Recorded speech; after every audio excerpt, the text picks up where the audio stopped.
각 동네 사람들이 예수께로 나와 큰 무리를 이루니 예수께서 비유로 말씀하시되 씨를 뿌리는 자가 그 씨를 뿌리러 나가서 뿌릴새 더러는 길가에 떨어짐에 밟히며 공중의 새들이 먹어버렸고 더러는 바위 위에 떨어짐에 싹이 났다가 습기가 없으므로 말랐고 더러는 가시떨기 속에 떨어짐에 가시가 함께 자라서 기운을 막았고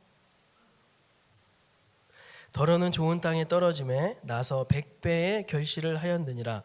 이 말씀을 하시고 외치시되 들을 귀 있는 자는 들을지어다.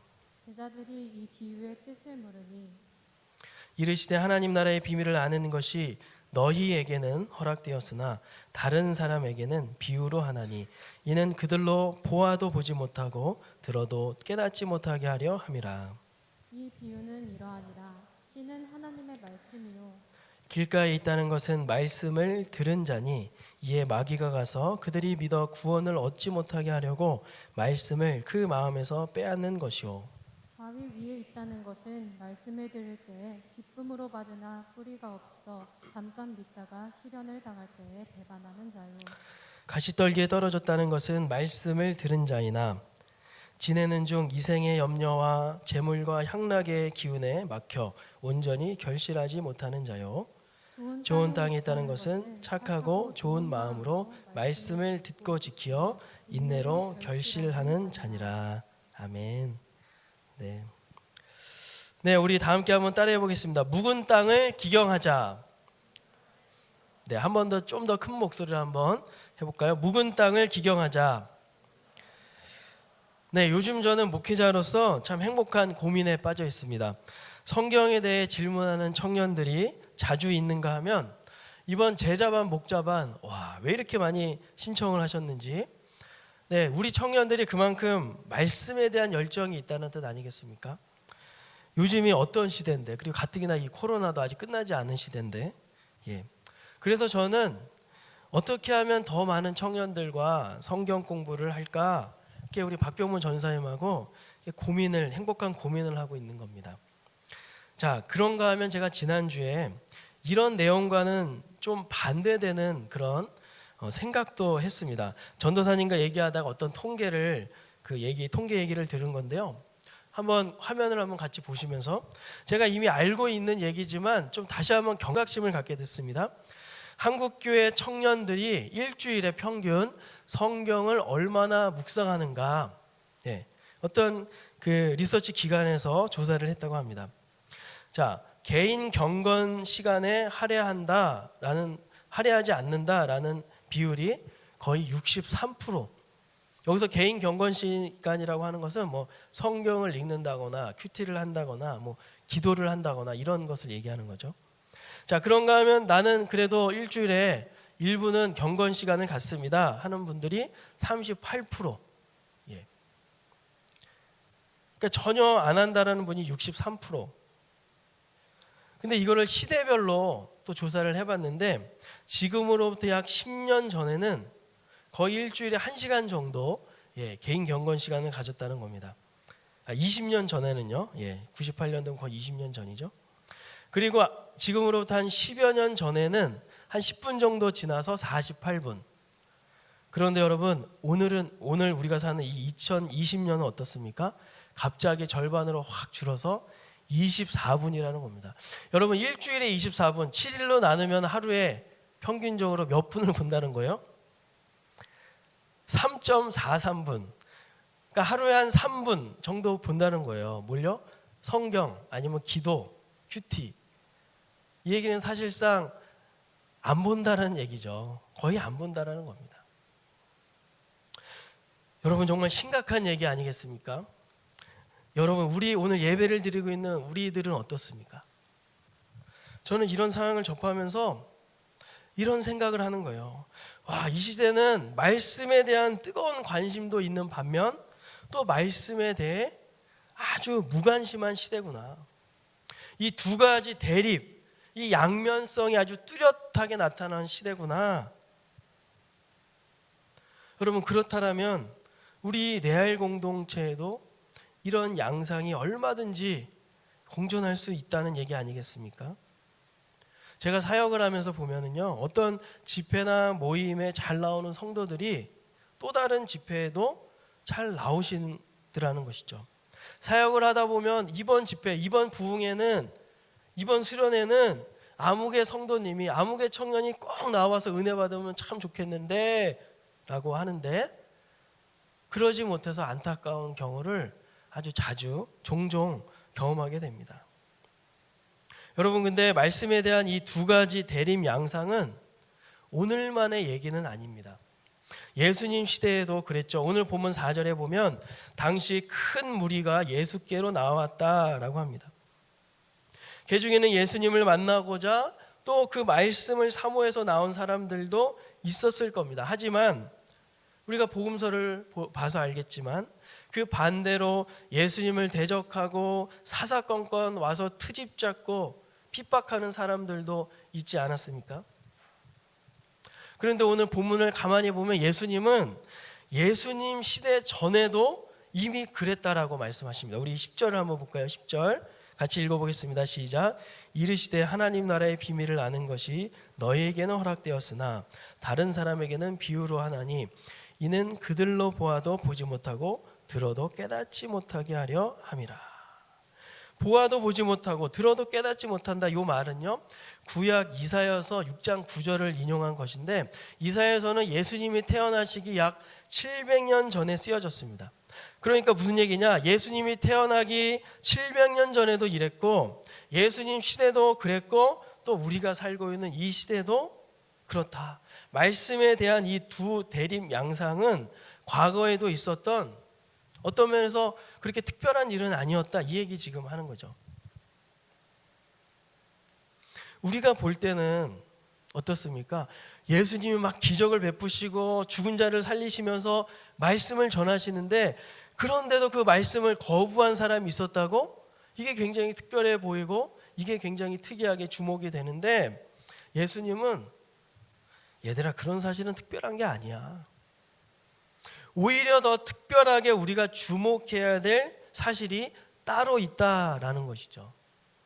그럼 여러분, 그 특별하게 우리가 주목해야 될 게 무엇일까요?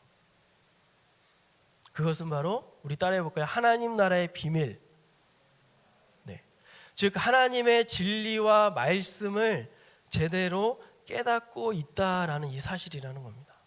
정말 우리가 특별하게 여겨야 될 것, 감사하게 여겨야 될 것은 이 하나님 나라의 이 복음과 이 진리가 우리에게 허락되었다는 사실인 줄로 믿습니다. 오늘 예수님께서 그런 말씀을 하고 계시는 거죠.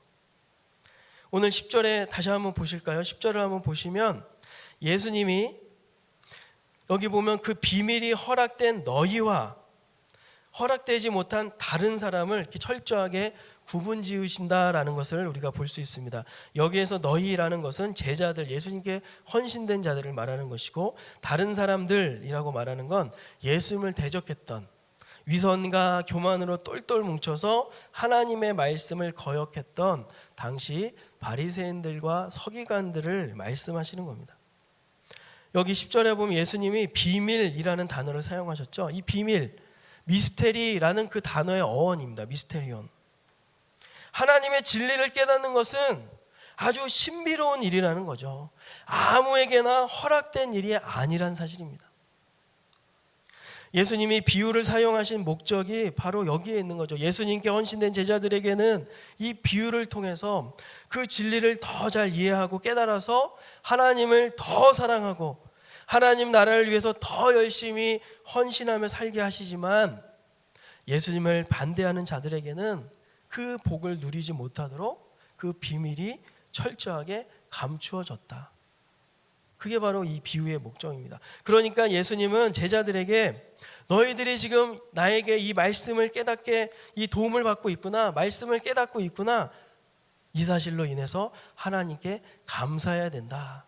오늘 주님은 그런 말씀을 하시는 겁니다.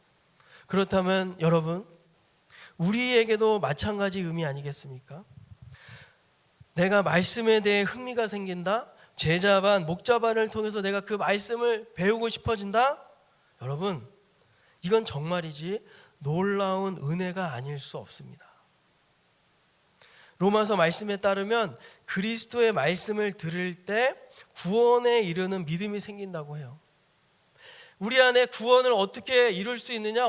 그 구원을 이룰 때는 믿음이 필요한데 그 믿음은 어떻게 생기느냐? 하나님의 말씀을 들을 때 생긴다는 거예요. 그러니까 이 하나님의 말씀이 우리에게 허락됐다는 이 사실이 얼마나 놀라운 축복입니까? 더군다나 그 하나님의 말씀에 대해서 관심이 생기고 그 말씀을 배우고 싶은 막 소원이 생긴다? 와, 이것은 진짜 하나님의 특별한 은총을 받지 않고서는 절대로 일어날 수 없다라는 것이죠. 사랑하는 여러분, 우리가 크리스찬으로 이 땅을 살아갈 때 얼마나 많은 유혹과 갈등과 고민, 어려움이 있습니까? 그럴 때마다 우리는 하나님이 나를 지키시고 하나님이 나를 인도하신다라는 그 믿음이 필요하지 않습니까? 여러분, 우리가 살아갈 때 힘들고 어려울 때 뭘로 이겨낼 거예요? 그 앞길, 막막한 그 앞길 뭘로 개척할 겁니까? 바로 하나님의 말씀이죠. 하나님의 말씀. 네. 근데 그 말씀을 들을 때 믿음이 생긴다는 거예요. 그런 의미에서 내 안에 이 말씀에 대한 사모함이 있고 오늘도 이 예배를 통하여서 나에게 말씀이 허락됐다. 또 그 말씀을 들으면서 내 안에 뭔가 감동이 있고 깨달음이 있다. 이것만큼 큰 축복과 은혜가 없는 줄도 믿으시면 아멘 하시기 바랍니다. 여러분, 정말 하나님께 감사해야 되는 거예요. 여러분, 그런데 오늘 예수님의 강론은 여기서 끝나지 않으십니다. 한 가지 더 깊숙이 들어가서 말씀을 해주시죠. 지금 누가복음은 예수님이 제자들에게 제자도를 강론하신다 그랬죠. 예수님은 제자도를 말씀하시는 중에 오늘 특별히 본문에서 말씀을 듣는 태도에 대해서 아주 중요한 말씀을 하십니다. 말씀을 듣는 태도. 여러분, 오늘 본문을 보면 그 하나님의 말씀이 사람 마음에 떨어지면 몇 배의 결실을 맺는다고 합니까? 100배죠, 100배. 100배. 그만큼 하나님 나라 이 복음, 이 하나님의 말씀에는 놀라운 위력이 있다는 겁니다. 우리가 상상할 수 없는 그런 놀라운 가능성과 잠재력과 힘이 있다, 그 얘기죠. 그런데 여러분, 복음을 듣는 결과는 그 말씀이 우리에게 떨어져서 이 100배의 결실을 맺기 위해서는 말씀을 듣는 우리의 마음 상태에 달려있다라는 것을 오늘 본문을 통해서 우리는 알 수 있습니다. 오늘 예수님은 이것과 관련해서 4종류의 땅 말씀을 하시죠. 오늘 이 말씀을 우리가 보통 씨 뿌리는 자의 비유라고 말하지 않습니까? 씨 뿌리는 자의 비유. 우선 이 비유에서 씨라는 것은 하나님 나라의 복음, 진리의 말씀을 말하는 겁니다. 그리고 씨 뿌리는 자는 1차적으로 예수님 아니면 선지자 또 제자들이라고 할 수 있겠죠. 그리고 오늘 우리가 주목해서 보게 될 땅이라는 것은 따라해 보겠습니다. 말씀을 대하는 우리의 마음 자세. 4종류가 있다는 겁니다. 첫 번째, 길가. 우리 한 가지씩 한번 살펴볼까요? 먼저 길가에 말씀이 떨어졌다라는 뜻은요, 말씀에 대해서 아무런 반응도 하지 않는 그런 상태를 말하는 거예요. 지난주 설교로 말하면 뭐가 될까요? 영적인 맹인이 되는 거죠. 말씀을 듣는데도 무슨 말인지 하나도 못 알아듣고 전혀 반응하지도 않는. 여러분, 길가는 어떻습니까?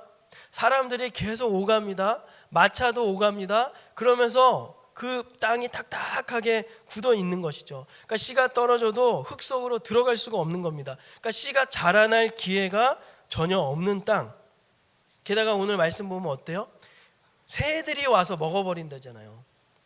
특별히 누가는 여기에 공중의 새들이라고 일부러 공중에라는 수식어를 붙였습니다. 누굽니까? 사탄 마귀를 말하는 거죠. 그들을 가리켜서 공중 권세 잡은 자 이렇게 말하잖아요. 그러니까 이 길가와 같은 마음 상태는 사탄에 의해서, 이 어둠의 세력에 의해서 완전히 지배당하고 점령돼 버린 상태, 길가밭입니다. 자, 그런가 하면 두 번째, 바위 위에 씨가 떨어졌다. 이 돌밭이라고 하죠. 여러분, 우리가 산이나 이 들에 가면 이런 땅 볼 수 있지 않습니까? 이 토양층이 두껍지가 않아서 조금만 파보면 바로 돌이나 바위가 나오는 땅. 그러니까 뿌리가 깊게 이렇게 내릴 수 없는 땅이죠. 이런 마음 상태는 말씀을 듣고 처음에는 막 열렬히 막 반응해요. 막 기뻐해요. 눈물도 막 흘릴 수 있어요. 감동받았다고 막 이럴 수 있어요. 그런데 다시 자신의 삶의 자리로 돌아갔을 때 어려움을 만나고 시련을 만나면 그 처음에 열렬하게 반응했던 것만큼 열렬하게 금방 식어버리는 그런 마음, 그런 자세를 말하는 겁니다. 우리가 설교를 듣고 뭐 수련회나 여러 가지 그런 말씀을 듣고 도전이 되어서 조금 교회를 다니다가 어떠한 어려움이 탁 닥치면 금방 원래 자기 스타일대로 돌아가는 그런 상태.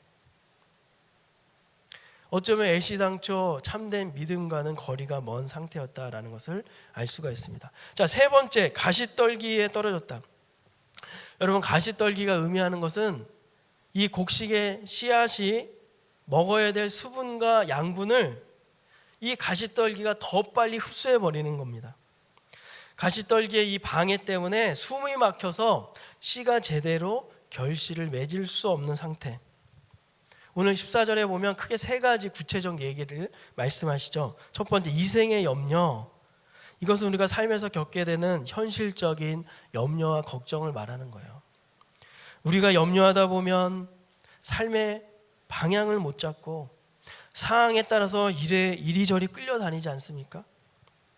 우리가 나에게 허락된 그 은혜에 집중하지 못하고 자꾸 염려하다 보면 마음이 나뉘게 되는 거예요. 그렇게 염려와 걱정을 거듭하다 보면 그 염려와 걱정이 우리 영혼을 조금씩 갉아먹다가 결국 그나마 받았던 은혜를 다 소진하게 만드는 것이죠. 바라기는 오늘 이 예배를 드리고 있는 우리 청년들 가운데 혹시 계속해서 어떤 문제로 걱정하고 염려하는 분들이 있다면 주 예수의 이름으로 그 걱정이 떠나가기를 주의 이름으로 축원합니다. 여러분, 이 부분 놓고 기도해야 돼요. 한두 번은 걱정하고 염려할 수 있죠. 왜? 인간이니까. 그런데 내가 예수님을 믿고 하나님을 믿는다고 하면서도 계속해서 염려한다. 그 둘 중에 하나죠. 내가 애시당초 하나님을 믿지 못했던 거나 아니면 내가 이 문제를 놓고 하나님 앞에 나가보질 않았다는 겁니다. 하나님이 결코 그런 우리를 좀먹는, 우리 영혼을 좀먹는 것을 허락하지 않으실 거예요. 빨리 하나님께 나아가시기 바랍니다. 자, 그런가 하면 두 번째, 재물은 부에 대한 열망과 집착을 상징하는 겁니다. 누가복음 18장에 보면 부자 관원 얘기가 나오죠. 아주 대표적인 케이스입니다. 지금까지 살면서 율법은 다 지켰다는 겁니다. 나는 모범 신자라는 것이죠. 그런데 예수님이 딱 한 말씀 하시잖아요. 그래? 그럼 네가 가지고 있는 그 재산 다 팔아서 가난한 자들에게 다 나눠줘라. 그러자 어떻게 했다고 나옵니까? 이 말씀을 듣고 심히 근심했다라고 하죠. 교회도 잘 나옵니다. 제자반도 하고 여러 봉사도 합니다. 셀 모임, 모든 모임, 금요기도회 가고 교회 모임이란 모임은 다 갑니다. 하지만 내 안에 여전히 끊어지지 않는 이런 지나친 사치와 낭비, 쇼핑 중독, 끊어내지 못하고 있다는 그 상태, 바로 이 재물, 가시떨기의 이 재물이라는 것이죠. 자, 그런가 하면 향락은 무엇입니까? 향락, 쾌락과 정욕을 추구하는 그런 자세, 마음을 말하는 겁니다. 향락이라고 할 때는 크게 두 가지를 얘기할 수 있죠. 그 자체로 위험한 게 있고 그 위험의 소지가 있는, 위험의 여지가 있는 향락도 있습니다. 무슨 얘기냐면 예를 들어서 그 자체로 위험한 향락은 무엇이 있을까요? 대표적으로 도박, 음란, 음주, 마약 뭐 이런 거죠. 그냥 그거 하는 순간 그냥 끝나는 거 아니겠습니까? 위험의 여지가 있는 향락은 뭡니까? 게임이나 스포츠. 우리 청년들, 우리 형제들 축구 많이 하잖아요. 근데 그게 너무 지나쳐버리면 우리 영혼을 좀먹을 수 있다는 겁니다. 너무 거기에 몰두하면 아무것도 안 되는 거죠. 예수님은 오늘 이 세 가지 말씀의 결실을 막는 장애물이 있다는 겁니다. 14절에 보면 이런 말씀이 중간에 나오죠. 가시떨기에 떨어졌다는 것은 말씀을 들은 자이나 지내는 중에 이런 세 가지로 인해서 결실을 못한다. 여러분, 가시떨기와 같은 마음은 이미 쾌락을 쫓고자 하는 마음이 너무나 강한 거예요. 정욕에 이끌리는 마음이 이미 내 안에 깊게 뿌리내어져 있기 때문에 아무리 말씀의 은혜를 받고 또 나름대로 그 열매를 맺고자 최선을 다해서 노력을 한다고 해도 이미 내 안에 뿌리 내려진 이 세 가지 방해물 때문에 말씀이 결실 맺기란 참으로 어렵다. 오늘 주님은 그런 말씀을 하시는 겁니다. 여러분, 그런가 하면 네 번째로 우리에게 정말 소망을 주는 게 있죠. 좋은 땅, 좋은 땅. 여러분, 좋은 땅은 무슨 땅입니까? 15절 말씀 읽어볼까요? 시작.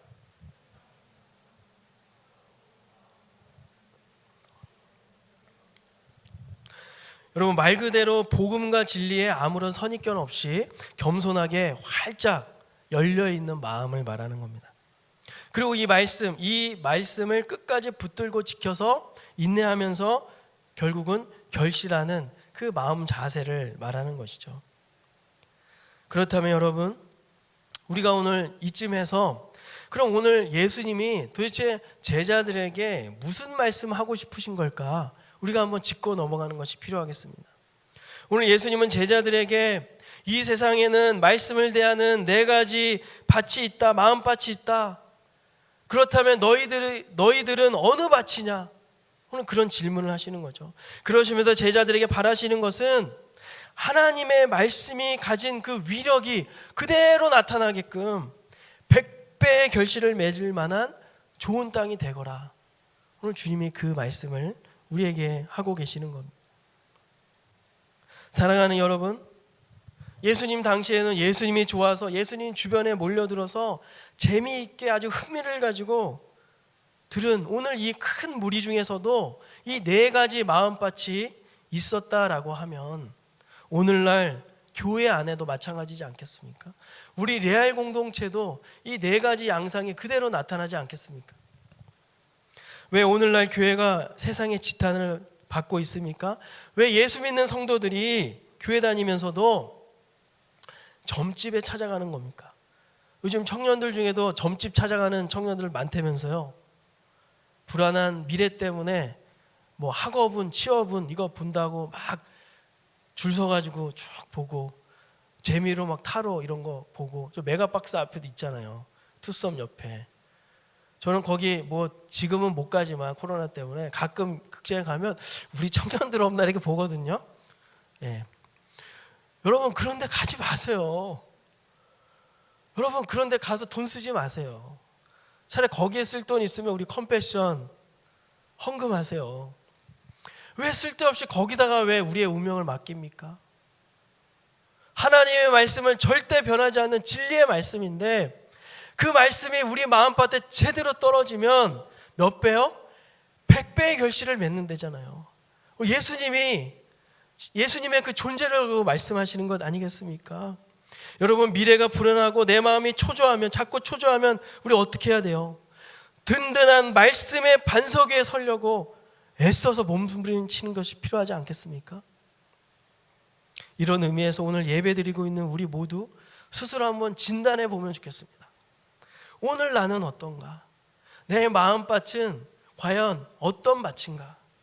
사랑하는 청년 여러분, 오늘 하나님은 바로 이 사실을 중점적으로 보신다는 것을 기억하시기 바라요. 우리가 똑같이 예배를 드리고 말씀을 들어도 어떠한 자세로 하나님의 말씀을 듣고 있는지 그것을 중점적으로 보고 계시다라는 것이죠. 오늘 이 말씀과 관련해서 우리 대한민국이 낳은 신학자 박윤선 박사님께서 이 좋은 땅의 특징을 아주 두 가지로 아주 잘 설명해 주신 게 있습니다. 첫 번째, 좋은 땅은요, 따라해 볼까요? 진리 섭취력. 두 번째는 진리 파수력.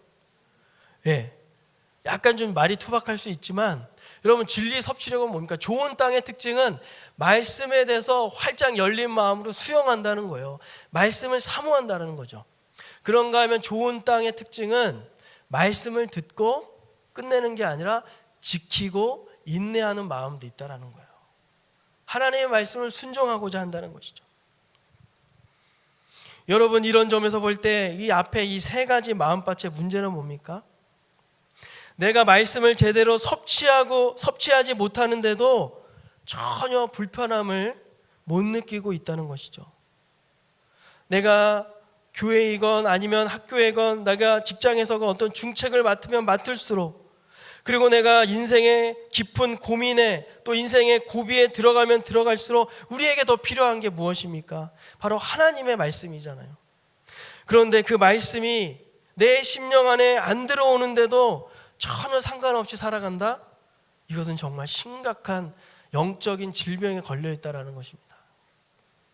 야고보서 1장 12절에 보면 참된 믿음이 무엇인지 아주 잘 설명하고 있죠. 우리 야고보서 1장 12절 한번 읽어보겠습니다. 시작.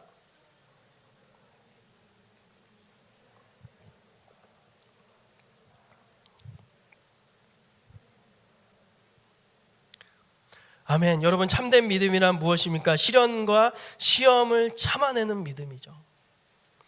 이런 믿음은 마태복음 13장에 나오는 밭에 감추인 보아 비유처럼 자신의 모든 것을 다 들여서도 그 구원의 복음과 맞바꾸게 만드는 믿음입니다. 이런 참된 믿음은 자기의 모든 걸 하나님 나라의 복음에 다 걸어버리는 그런 놀라운 믿음. 좋은 땅의 이 자세가 바로 이런 거라는 거죠. 말씀을 잘 섭취할 뿐만이 아니라 그 말씀을 끝까지 잘 지키고 또 순종해서 결국 내 인생 속에 말씀의 열매를 맺으며 살아가는 복된 인생, 그런 인생 되시기를 주의 이름으로 축원합니다. 사랑하는 여러분, 오늘 주님의 말씀을 우리가 다시 한번 생각해 봅시다. 오늘 비유를 자세히 보면 씨 뿌리는 자는 씨를 어디다 뿌립니까? 좋은 땅에만 뿌리는 게 아니라 이 네 가지 모든 밭에 다 뿌린다는 것을 알 수가 있죠. 다시 말해서 예수님은 이렇게 말씀하시는 겁니다. 얘들아, 제자들아, 너희가 살면서 때로는 길가밭도 될 수 있고 돌밭도 될 수 있고 가시떨기밭도 될 수 있는 건 내가 잘 안다. 하지만 그럼에도 불구하고 좋은 땅이 되어라. 그래서 100배의 결실을 맺는 놀라운 은혜를 누려라. 오늘 이 비유를 통해서 그 말씀 전하고 싶으신 거 아니겠습니까? 그렇다면 여러분, 우리가 좋은 땅 되기 위해서 어떻게 하면 될까요? 우리가 이제 결론부로 한번 다가갑시다. 우리가 좋은 땅 되기 위해서 우리가 해야 될 일은 바로 우리의 묵은 마음밭을 완전히 다 갈아엎어야 되는 것이죠. 우리 따라해 보겠습니다. 묵은 마음밭을 갈아엎자. 길가, 돌밭, 가시떨기밭이 돼버린 우리의 마음을 완전히 뒤집어 엎는 일이 있어야 된다는 것입니다. 이와 관련해서 호사에서의 아주 이런 귀한 말씀이 있죠. 호사에서 10장 12절 말씀 다 함께 시작. 너희가 자기를 위하여 공의를 심고 인애를 거두라. 너희 묵은 땅을 기경하라. 지금이 곧 여호와를 찾을 때니 마침내 여호와께서 오사 공의를 빛처럼 너희에게 내리시리라. 아멘. 여러분, 여기 보면 너희 묵은 땅을 기경하라고 하시면서 그 앞에 뭐라고 하십니까? 자기를 위하여 공의를 심으래요. 즉 하나님 앞에 회개하고 참된 순종을 한번 해보라는 것이죠. 그러면 하나님의 인애, 다시 말해서 하나님의 변하지 않는 그 언약의 사랑, 헤세드를 경험하게 될 것이라는 겁니다. 그리고 이 일을 더 이상 미루지 말래요. 바로 지금이 여호와를 찾을 때다라는 말씀을 하시죠. 나중에 수련회 가서 아니에요. 나중에 시험 끝나면 아니라는 겁니다. 은혜는 바로 지금, 오늘, 이 순간 여기에서 사모해야 된다는 것이죠. 사랑하는 여러분, 혹시 우리 중에 목사님, 저도 열매 맺고 싶은데, 저도 열매 맺는 인생 살고 싶은데 이게 잘 안 돼요. 헷갈릴 때가 있어요. 혹시 하는 분들 계십니까? 말씀을 보면서 분명히 은혜를 받았습니다. 약속의 말씀도 분명히 받았습니다. 왜 근데 기도가 이루어지지 않지? 하면서 답답해하고 계시는 분들 혹시 계세요? 성경에 이런 말씀이 있습니다. 야고보서 5장 7절 시작. 그러므로 형제들아, 주께서 강림하시기까지 길이 참으라. 보라, 농부가 땅에서 나는 귀한 열매를 바라고 길이 참아 이른 비와 늦은 비를 기다리나니. 농부가 소출을 위해서 때에 맞는 비를 기다리듯이 지금 기도 응답이 조금 더디고 눈에 보이는 변화가 없더라도 조금만 더 인내해 보라는 것이죠. 농부가 비를 기다리면서 그냥 노는 게 아니라 하루하루 정해진 그 일을 성실하게 하듯이 우리도 그 하나님의 은혜가 임할 때까지, 하나님의 이른비와 늦은비, 하나님의 그 타이밍이 임할 때까지 가만히 손 놓고 있지 말고 하루하루 매일매일 나에게 허락된 그 일을, 그 맡겨진 일을 성실하게 최선을 다해서 해보라고 말씀하시는 거죠. 그러다 보면 분명히 하나님의 그 최적기에 말씀이 결실을 맺는 은혜를 주실 것이다 라는 말씀입니다. 사랑하는 여러분, 오늘 말씀을 다시 한번 생각해 봅시다. 우리 마음밭은 어느 밭입니까? 우리가 마음을 활짝 열고 하나님의 말씀을 받으시길 바랍니다. 묵은 땅이 있다면 모두 다 오늘 집에 가시기 전에 다 갈아엎어버리고 가셔야 돼요. 끝까지 기다리며 인내하는 자에게 반드시 100배의 놀라운 그런 말씀의 결실 주실 줄로 믿습니다. 여러분, 오늘 예배하는 우리 모두에게 이런 은혜와 축복이 임하기를 주의 이름으로 축원합니다. 우리 한번 다 함께 한번 일어나 보겠습니다.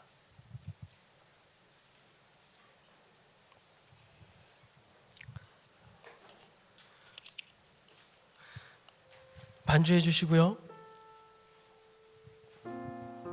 여러분, 우리가 한번 말씀을 기억하며 한번 생각해 봅시다. 여러분, 우리 네 가지 마음밭에서 과연 나는 지금 어느 밭에 가까웁니까?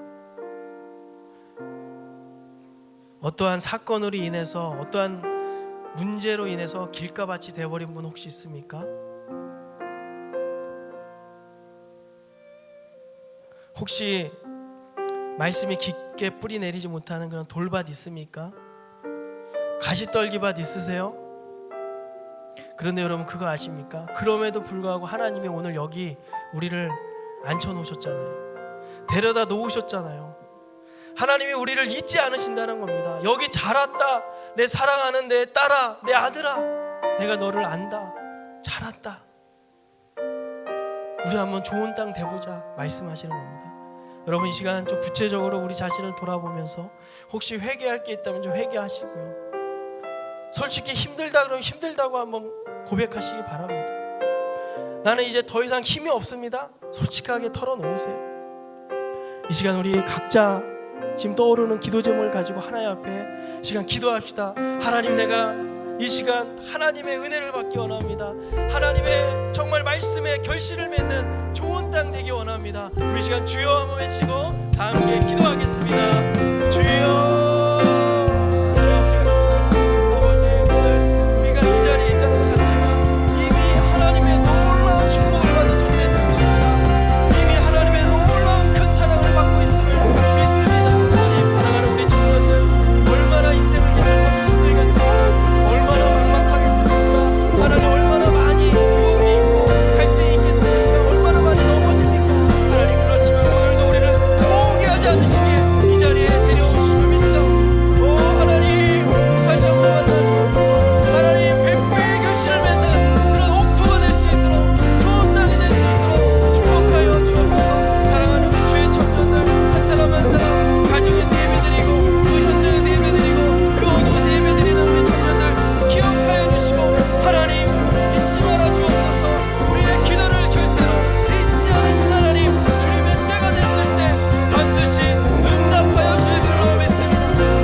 말씀이 우리에게 허락됐다는 것 자체가 정말 이렇게 이미 큰 축복을 받고 있다는, 이 특별한 은총을 받고 있다는 뜻임을 오늘 다시 한번 깨닫게 하시니 감사합니다. 하나님, 우리가 이 앞에 세 가지 밭이 아니라 하나님 좋은 땅 되기 원합니다. 좋은 옥토가 되기 원합니다. 하나님, 정말 100배의 결실을 맺는 그런 복된 인생 되도록 우리 청년들 한 사람 한 사람 축복하여 주옵소서. 지금 내일을 바라볼 때 안개와 같이 아무것도 안 보이는 막막한 청년들이 있습니까? 당장 이제 시기는 다가오는데 결정도 내리지 못하는 그런 자신을 보면서 낙담하고 무너지는 청년들이 있습니까? 하나님, 그렇다면 내가 너를 떠나지 않는다, 내가 너를 결코 버리지 않는다, 하나님 안에서 소망을 찾을 수 있도록 도와주시옵소서. 구원자 되시는 예수 그리스도 앞에 나아올 수 있도록 주님 역사하여 주시옵소서. 믿음은 들음에서 나고 들음은 그리스도의 말씀으로 말미암다 하셨사오니 오늘 이 시간 주의 말씀 앞에, 주님의 이 구원의 초청 앞에 마음을 활짝 열고 예수 그리스도 나의 주 하나님으로 받아들이고 영접할 수 있도록 다시 한번 하나님 구원의 은혜, 생명의 역사를 허락하여 주시옵소서. 감사드리며 살아계신 예수님의 이름으로 기도드리옵나이다. 아멘. 우리 시간 다 함께 우리 감격 가지고 우리 다 함께 찬양하도록 하겠습니다.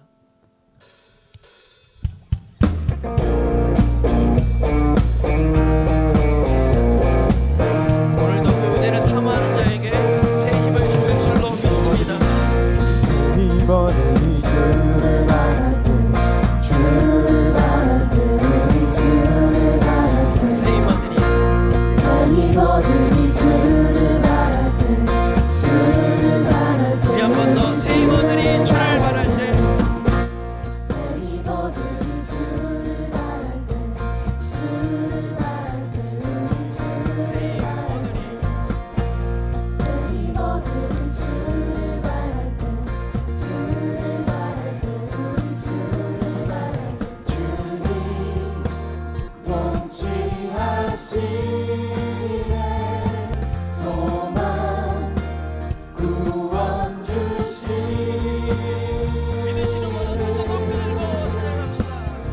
당신은 영원하신 주, 내 영원하신 주, 지치지 않으시는 주님, 약한 자 방패되시며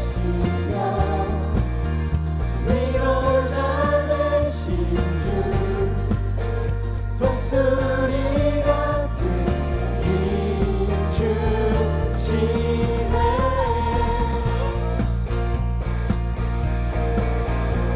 우리 잘못하는 마음을 가지고 새 힘 얻으니 새 힘 주를 바랄 때, 주를 바랄 때, 우리 주를 바랄 때, 새 힘 얻으니 새 힘 주를 바랄 때, 주를 바랄 때, 우리 주를 바랄 때, 주님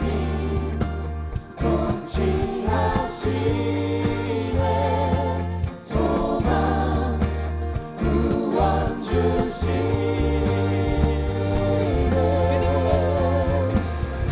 당신은 영원하신 주, 내 영원하신 주, 지치지 않으시는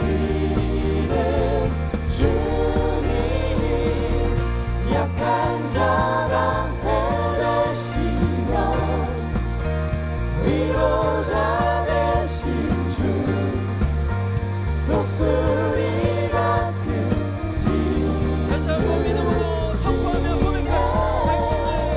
당신은 영원하신 주, 내 영원하신 주, 지치지 않으시는 주님, 약한 자 방패되시며 위로자 되신 주, 독수리 같은 힘 주시네.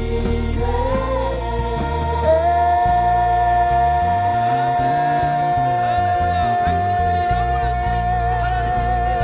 할렐루야. 네. 기도하겠습니다. 지금 우리 주 예수 그리스도의 은혜와 하나님의 사랑과 성령의 교통하심이 오늘 내가 말씀을 대할 때 좋은 땅이 되어 100배의 결실을 맺는 인생이 되겠노라고 소망하며 결단하는 우리 모든 심령들 머리머리 위에, 이들의 학업과 가정과 직장과 미래 위에, 그리고 이 코로나로 힘겨워하고 고생하고 있는 수많은 사람들 위해 영원토록 함께 하시기를 축원하옵나이다. 아멘.